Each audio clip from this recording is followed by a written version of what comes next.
Welcome to Dhruv academy. Student, last lecture में जो है हमने देखा कि जो है तीन जो है डायनेस्टी, जो तीन मेन वंश हैं जो उभर के आ रहे हैं नॉर्थ इंडिया में, सेंट्रल इंडिया में, और अगर ईस्टर्न की बात करें उसमें से थे, जैसे हमने देखा गुर्जर प्रतिहार देखा, हमने राष्ट्रकूट देखा, पाल वंश देखा। उसी के साथ हमने देखा कि जो मैंने आपको एक बताया था कि साउथ इंडिया की बात करें उस समय पे अगर, तो उसमें जो है चोल वंश जो है वो बहुत ही महत्वपूर्ण वंश हो जाता है, और हम देखेंगे कि धीरे धीरे जो है चोल वंश में क्या होता है। तो उसमें हमने देखा, लास्ट लेक्चर में हमने देखा कि बाहर से जो है फर्स्ट मुस्लिम अटैक हो गया है। मोहम्मद बिन कासिम जो है 712 ईडी में सिंध प्रांत पे जो है अटैक कर देता है और वहां पे जजिया कर भी लगा देता है। ताहिर वहां का कोई राजा है, ठीक है। तो अब हम बात करेंगे, आज हम साउथ इंडिया की बात करेंगे कि उसी समय जो है साउथ इंडिया में क्या हो रहा है। हम ऊपर देख रहे हैं कि राष्ट्रकूट, गुर्जर प्रतिहार जो है आपस में जो है उनके स्ट्रगल चल रहे हैं। कन्नौज को लेके जो उनके स्ट्रगल हुए हैं, जो ज्यादातर स्ट्रगल हुए हैं कन्नौज क्षेत्र को लेके कब्जा करने के लिए हुए हैं। लेकिन उसी समय पे जो है नीचे जो है चोल जो है उभर के आते हैं। उन चोल के साथ जो हमने पहले देखा था कि पांड्या और चेरा जो है वंश चल रहे हैं, लेकिन चोल वंश जो है एक बार फिर से उभर के आता है। अब बात करते हैं कि जो मैंने आपको चोल, पांड्या और चेरा जो है पहले पढ़ाया था कि मौर्य काल के समय में पढ़ाया था कि अशोका के समय में वर्णन मिलता है इनका। तो जो चोल जो वंश है जो आज हम पढ़ेंगे, ये जो है एक नया वंश उभर के आता है। ये वो पुराने चोलों के साथ इनका संबंध कहीं पे भी अभी तक मिला नहीं है कि ये वही चोल हैं, उसी खानदान के, उसी वंश के हैं या नए हैं। तो अब हम देखेंगे कि साउथ इंडिया में समय में क्या हुआ।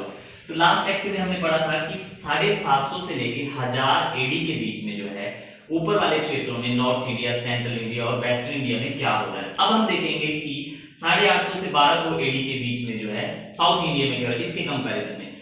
अब अगर हम बात करें कि साउथ इंडिया में दक्षिण भारत वाले क्षेत्र में जो है इस समय पे जो है मैंने बोला कि चोल जो है महत्वपूर्ण जो उभर के आया वो वंश है। तो इनकी अगर लड़ाई होगी तो इनकी लड़ाई होगी जो क्षेत्र ऊपर है, मतलब गुर्जर प्रतिहार, पाल और राष्ट्रकूटों से। तो आपको याद रखना ही होगा कि इनकी कभी कोई युद्ध आता है तो किसके साथ हुआ, तो राष्ट्रकूट के साथ हुआ होगा, या पाल के साथ हुआ होगा, या गुर्जरों के साथ हुआ होगा। अब देखते हैं हम चोल के बारे में।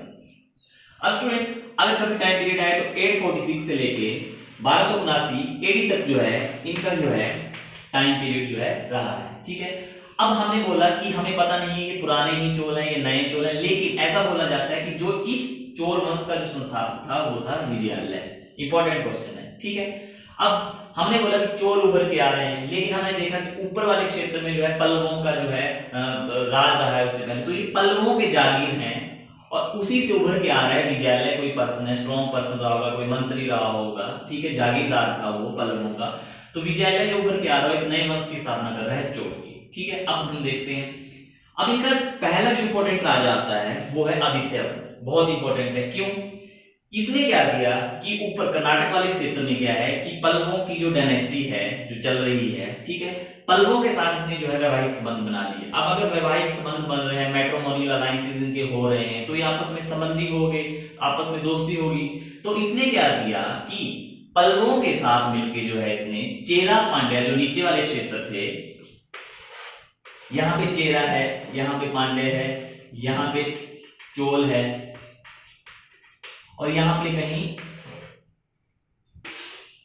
पल्लव है, ठीक है। तो इसने क्या किया कि पल्लवों के साथ मिलके जो है इसने जो है चेरा और पांड्यों के बहुत सारे क्षेत्रों पे जो है अधिकार कर दिया, ठीक है। तो इसने जो है अपने राज्य को जो है बढ़ाना शुरू कर दिया है नीचे वाले क्षेत्र की तरफ, ठीक है। अब बात करते हैं कि इनका एक राजा हुआ प्राण तत्वन, इंपॉर्टेंट राजा है, ठीक है। इसने क्या किया, इसने जो है पांड्यों के ऊपर जो है कब्जा करना शुरू किया था। इसने जो है पूरी तरह से जो है पांड्यों का जो है सफाया कर दिया है, पूरी तरह से जो है उस क्षेत्र को जो है अपने कब्जे में जो है ले लिया है, ठीक है। अब बात करते हैं इसने क्या किया कि बढ़ता बढ़ता जो है सिलोन, श्रीलंका वाले जो है क्षेत्र पे जो है पहुंच गया है, और श्रीलंका के कुछ क्षेत्रों में इसने अधिकार कर लिया है, इसने आक्रमण करना जो है शुरू कर दिया है, ठीक है। अब बात करते हैं इनका जो है जब ये प्राण तक जो है इसने क्या किया कि ये नीचे वाले क्षेत्रों की तरफ बढ़ रहा है, लेकिन हमने देखा कि ऊपर जो है उसी समय पे जो है एक वंश उभर के आ रहा है यहाँ पे इनकी जगह पे, और वो है राष्ट्रकूट वंश, ठीक है। अब इसको जो है लालच हुआ कि मैं ऊपर की तरफ बढ़ता हूं, तो इसने जो ऊपर जैसे बढ़ना शुरू किया उस टाइम जो राष्ट्रकूटों का जो है एक राजा है कृष्ण थी, मैं आपको पहले बता चुका हूं, ठीक है। तो कृष्ण थी जो है बहुत ही स्ट्रॉन्ग राजा था, और कृष्ण थी जो है कृष्ण थ्री ने लिया और इसको जो है प्राण तत्वन को जो है हरा दिया। इंपॉर्टेंट क्वेश्चन है कि वो कौन सा युद्ध था जिसमें जो है कृष्ण थ्री ने जो है प्राण तत्वन को जो हरा दिया था, वो था तोकलम का युद्ध, ठीक है। अब हमने बात की कि प्राण तत्वन ने जो है श्रीलंका की तरफ जो है आक्रमण करना शुरू कर दिया। अब हम देखते हैं कि उसके बाद क्या होता है कि ये श्रीलंका को जीत पाते हैं। फिर हमने बात की कि ये ऊपर की तरफ भी बढ़ रहे हैं, हम देखेंगे कि ऊपर की तरफ बढ़ रहे हैं, इसके अगले जो राजा है वो जीत पाते हैं या नहीं। फ्रेंड अभी तक हमने देखा कि इनका एक राजा हुआ चोल का प्राणतत्वन, उसने जो श्रीलंका पे जो है आक्रमण कर दिया है, ठीक है। अब बात करते हैं कि इनका एक राजा हुआ राजा राजवन, इंपॉर्टेंट है, याद रखना है आपने, क्यों है वो मैं अभी बताता हूँ आपको, ठीक है। अब इसने क्या किया कि इसने भी जो है श्रीलंका पे अटैक किया और इसने नॉर्थ वाला पार्ट है जो इंडियन साइड टच होता है, नॉर्थ वाला पार्ट उत्तरी श्रीलंका है जो, उसको जीत लिया। और चोल जो वंश था, चोल जो राज्य था, वो लोग जो है श्रीलंका को जो है ममुदी चोल मंडलम कह के पुकारते थे, ठीक है। अब बात करते हैं इसने क्या किया कि इसने जो है मालदीव को भी जो है जीत लिया। मालदीव जो है आपने देखा है कि नीचे एक आइलैंड कंट्री है हमारे साथ नीचे को, ठीक है। और इसने जो है चाइना के साथ जो है ट्रेड करना जो है शुरू कर दिया, ठीक है। अब बात करते हैं कि इंपॉर्टेंट क्यों है। इसने जो है 1010 में एडी में जो है एक मंदिर बनवाया तंजौर में, जिसको बोलते हैं बृहदेश्वर मंदिर, इंपॉर्टेंट है, शिव जी का मंदिर है ये, ठीक है। अब इंपॉर्टेंट ये है इसलिए कई बार ये पेपर में किस नाम से आता है, कई बार ये पेपर में आता है राजा राजेश्वर मंदिर कहाँ पे, तो इसने अपने नाम पे भी इसका दूसरा नाम रखा है राजा राजेश्वर मंदिर तंजौर जो है वो किसने बनवाया था, वो बनवाया था राजा राजवन ने, ठीक है। अब देखते हैं इनका अगला राजा राजेंद्र वन, जो कि इस वंश का जो है सबसे शक्तिशाली सबसे इंपॉर्टेंट राजा बन के जो है उभरा। क्यों, इसने क्या किया कि इसने जो है ये जीतता जीतता जो है इसने चेरा और पांड्या को जो है पूरी तरह से जो है खत्म कर दिया, ठीक है। अब चेरा पांड्या को जो है पूरी तरह से खत्म कर रहा है तो नीचे की तरफ बढ़ रहा है और अंडमान निकोबार को भी जो है इसने जीत लिया है। अब इसने क्या किया कि इसने जो है श्रीलंका को जो है अपने अधीन कर लिया, श्रीलंका पे आक्रमण किया। इस जो राजा राजवन है वो सिर्फ नॉर्थ वाले पार्ट को जीत रहा है, लेकिन जो राजेंद्र वन है वो पूरी श्रीलंका को अपने अधीन कर रहा है, और उस समय वहां का राजा है महिंदा फाइव, ठीक है। महिंदा फाइव इंपॉर्टेंट है, ठीक है। अब इसने श्रीलंका को जीत लिया और इसने अगले 50 वर्षों तक जो है श्रीलंका को अपने अधीन रखा। 50 वर्षों के बाद जो है श्रीलंका इनके कब्जे से जो है आजाद हो गई थी। अब इन्होंने क्या किया कि चोल साम्राज्य ने जो है ये सारे क्षेत्र जो है जीत लिए हैं, ठीक है। अब अगर इन्होंने ये सारे क्षेत्र जीत लिए हैं तो जो बे ऑफ बंगाल है उसको जो है उस समय पे जो है चोल लेक कहना शुरू कर दिया गया था, क्योंकि इस वाले क्षेत्र पे इनका जो है पूरा कब्जा रहा था, तो इसको जो है उस समय पे जो है चोल लेक कहते थे। अब इसने क्या किया, मैंने आपको बताया पहले कि पहले भी एक राजा हुआ प्राणतत्वन ऊपर की तरफ बढ़ रहा है, लेकिन जो है उसको हरा दिया गया था। 1022 में राजेंद्र वन जो है बढ़ता बढ़ता ऊपर की तरफ बढ़ रहा है और वो गंगा तक पहुंच रहा है। 1022 में उसने क्या किया कि गंगा क्षेत्र जो है जीत लिए, और उसने क्या किया कि पाल राजा है, यहाँ पे जो है पाल डायनेस्टी है जो हम पहले पढ़ चुके हैं हमारे ईस्टर्न इंडिया वाले पार्ट में, पाल डायनेस्टी, और वहां का राजा है महिपाल वन। तो महिपाल वन के साथ जो है इसका युद्ध हो रहा है और महिपाल वन की जो है इसमें हार हो रही है और राजेंद्र वन की इसमें जो है जीत हो रही है।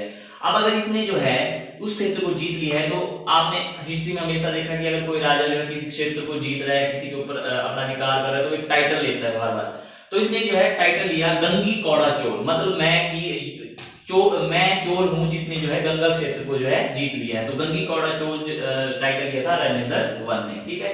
अब इसने क्या किया कि अब हम देख रहे हैं कि इसने अंडमान निकोबार को भी जीत लिया, मालदीव को भी जीत रहा है, श्रीलंका को भी जीत रहा है, तो इसका मतलब है कि इनके पास नेवी रही होगी। तो अगर कभी क्वेश्चन आया कि साउथ इंडिया का वो कौन सा वंश था, वो कौन सा राजा था जिसके पास बहुत ही स्ट्रॉन्ग नेवी थी, तो वो था चोल। तो इनके पास जो बहुत ही स्ट्रॉन्ग जो नेवी थी, और इसने ये जो थे इन्होंने क्या किया, राजेंद्र वन ने अपनी नेवी भेज दी सुमात्रा जो हमारा आइलैंड है उसको जो है जीतने के लिए, ठीक है स्टूडेंट। अब फ्रेंड हम देखते हैं कि इन्होंने जो है मंदिर बनवाए, तो हम मंदिर के ऊपर जो है कई बार क्वेश्चन पूछ लिया जाता है कि कौन सी शैली थी इनके मंदिरों में क्या था। अब हम देखते हैं कि मंदिरों के बारे में स्टूडेंट अगर बात करें चोल साम्राज्य की, चोल राजाओं की, तो उन्होंने बहुत सारे मंदिर बनाए। उनमें से अगर इंपॉर्टेंट आपने याद रखना है तो वो रखना है आपने बृहदेश्वर मंदिर जो तंजौर में है, राजा राजवन ने बनवाया था, और जो है उस राजा राजवन ने बनवाया था, और उसको उसी वजह से जो है राजेश्वर मंदिर, राजा राजेश्वर मंदिर भी जो है बोला जाता है। अब स्टूडेंट इन्होंने जो है एक और जो इंपॉर्टेंट किया, मतलब अपने मंदिरों में एक नई चीज लेके आए। इनके मंदिरों के ऊपर जो है विमान की जो है एक आकृति, एक शेप जो है हमेशा बनी होती थी। अब एक चीज जो ये और अपने मंदिरों में लेके आए वो क्या था कि इनके जितने भी मंदिर होते थे उसमें जो है जैसे हमने देखा कि अगर कोई मेन मंदिर है, शिव जी का मंदिर है, तो उसके बाद हम देखते हैं कि नंदी जी की जो मूर्ति बनी होती है, हनुमान जी की मूर्ति बनी होती है, और बहुत सारे देवी देवताओं की मूर्ति बनी होती है।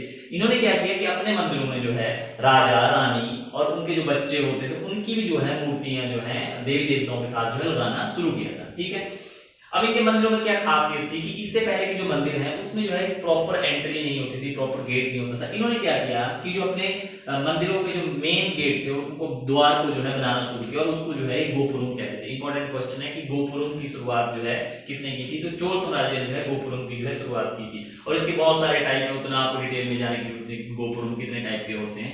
ठीक है, अब बात करते हैं कि इससे पहले बात करते हैं हम कि मंदिरों की बात कर रहे हैं हम, तो कई बार पेपरों में ऐसा क्वेश्चन पूछ लिया जाता है कि बताओ जो हमारे मंदिरों की शैली है वो कैसे डिवाइड हुई है। तो अगर हम बात करें कि जम्मू कश्मीर से लेके विंध्या जो हमारे पर्वत श्रृंखला है वहां तक जो है नागर शैली जो है उस शैली में जो है मंदिर बने होते हैं। बात करते हैं विंध्या से लेके कृष्णा नदी तक की, तो उसके बीच में बसेरा शैली में जो है मंदिरों का जो है निर्माण होता है। कृष्णा से लेके अगर बात करें कन्याकुमारी की जो हमारे देश का जो एंड है, भारत का जो एंड है, वहां पे जो मंदिर बने होते हैं वो द्रविड़ शैली में जो है बने होते हैं। ठीक है, अब बात करते हैं कि ये बहुत ही फेमस थे, चोल साम्राज्य बहुत ही फेमस था। इतना बड़ा साम्राज्य उभर के आया तो कैसे अपने राज्य को संभालता होगा, इतनी बड़ी प्रोविंस को, इतने बड़े राज्य को। तो इन्होंने क्या किया था कि अपना जो राज्य था, जो प्रोविंस थी, उसको जो है 6 मंडलों में जो है डिवाइड किया हुआ था। ठीक है, अब 6 मंडलों के बाद उन्होंने बहुत सारे अपने जो है डिवीजन किए हुए थे, लेकिन हमारे लिए जानना जरूरी है जो सबसे लोअर डिवीजन था वो क्या था? उसको बोलते थे वो उरु। ठीक है, उरु का मतलब एक तरह से गांव मान सकते हैं आप, पंचायत मान सकते हैं एक तरह से। ठीक है, और क्या हुआ कि जो उरु की जो सभा होती थी, जो सम्मेलन होता था उनका, महीने में होता होगा, किसी भी तरह से जो उन्होंने आयोजित करते थे, उसको वो बोलते थे उर। उरु नाम है और उर जो है सभा का नाम है। ठीक है, गांव की जो सभा होती थी, पंचायत की सभा, उसको बोलते थे उर। ठीक है, और ये लोग जो बहुत ही फेमस थे लोकल सेल्फ गवर्नमेंट के। तो लोकल सेल्फ गवर्नमेंट का मतलब है हमारा मतलब पंचायती राज का। तो पंचायती राज का जो कॉन्सेप्ट है गवर्नमेंट ऑफ इंडिया, अगर हम बात करें हमारे कॉन्स्टिट्यूशन में, अगर आइडिया कहां से निकल के आया कि पंचायती राज होना चाहिए, तो चोल साम्राज्य से ही जो है कॉन्सेप्ट निकल के आया था पंचायती राज का। अब स्टूडेंट हमने देख लिया ये कि 850 से लेके 1200 के बीच में साउथ इंडिया में जो है चोल साम्राज्य है। इससे पहले जो हम पढ़ चुके हैं कि 750 से लेके 1000 एडी के बीच में हमने बात की थी कि 3 जो है बहुत ही शक्तिशाली राज्य उभर के आते हैं, राष्ट्रकूट, पाल और गुर्जर प्रतिहार जो है उभर के आते हैं। अब स्टूडेंट बात करेंगे हम 1000 से लेके 1200 के बीच में नॉर्थ इंडिया में ऐसा क्या होता है कि उसके बाद हमने देखा कि यहाँ पे जो है दिल्ली सल्तनत शुरू हो जाती है।